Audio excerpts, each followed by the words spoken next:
Let's talk about Magneto's last stand in the war between mutants and Eternals. Eternals' entire purpose is to correct excess deviation in the world, and with the mutants having solved for death and having their resurrection protocols, the Eternals thinks this gives them the right to wipe their entire species out. But it's not just the mutants of Earth that have to worry. We see Abigail Brand warning the Great Ring of A.X.E that war is coming for them as well. That war comes in the form of a single entity of Uranos, one of the three patriarchs and most powerful of the Eternals. So dangerous and power-hungry, he's been imprisoned at the center of the Earth for most of his life, but he's been given 1 hour to correct the deviation on Mars. See the air shimmer all over the place as Uranos' creations keep manifesting on the planet, bringing nothing but death and destruction with them. His creations do his dirty work. Uranos is met with some of the most powerful mutants in existence, brushes them off as if they are nothing. He's even met by Legion, the son of Charles Xavier, an Omega-level mutant that contains a multitude of Omega-level mutants. And not even 30 seconds later, Uranos returns and David Haller is gone. The Omega-level mutants creating mutant circuits, Magneto slinging all the metal that he can.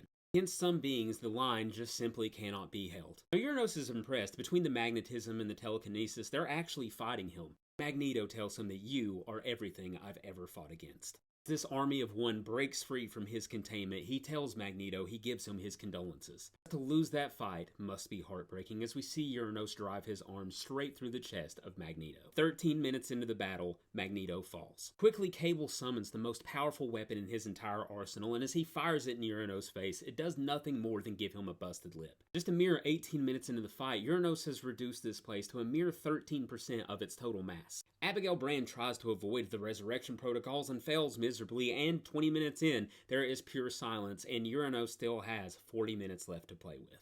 Once his hour is over, 98% of all life in a 50-mile radius is completely gone.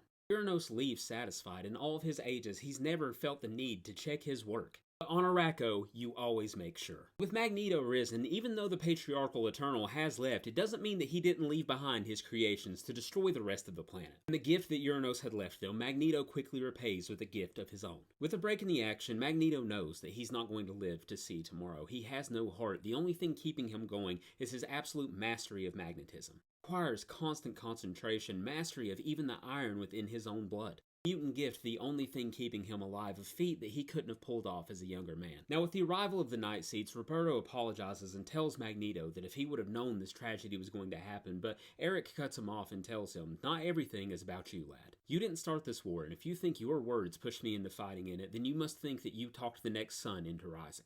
Magneto says that he's growing weaker by the moment, but he has to live to make sure that A.X.E will survive him. That is going to be no small task. He thought his battle was done. He thought he could rest or maybe pass this burden off to a friend. But he should have learned by now that he can never rest and his battle will never end. He screams at the giant beast to bring it on that he's not dead yet. But thankfully enough for the Master of Magnetism, backup has arrived in the form of a weather witch. Now, a little known fact is Magneto's powers are attuned to storms, that once she hit him with lightning, he used that to empower himself, and while he took it from her then, now she offers it freely. His focus restored, his invisible heartbeat that is almost impossible to maintain becomes effortless to slay this gigantic beast with molten iron from the planet's very core. Under normal circumstances, the correct circuit of mutants could probably regrow Magneto a new heart, but right now they don't have time. Right now, they gather together to take the fight to their enemy. As they are teleported into Uranos' path, Magneto says his enemies always thought him heartless, but now he's only made that literal. With no heart in his chest, pure hate will serve him long enough to do what he needs to do. We see Uranos directly face the impact, hell, and wrath of 2 Omega-level mutants, buying Tony Stark enough time to hack the systems that Uranos uses himself and turn his very own weapons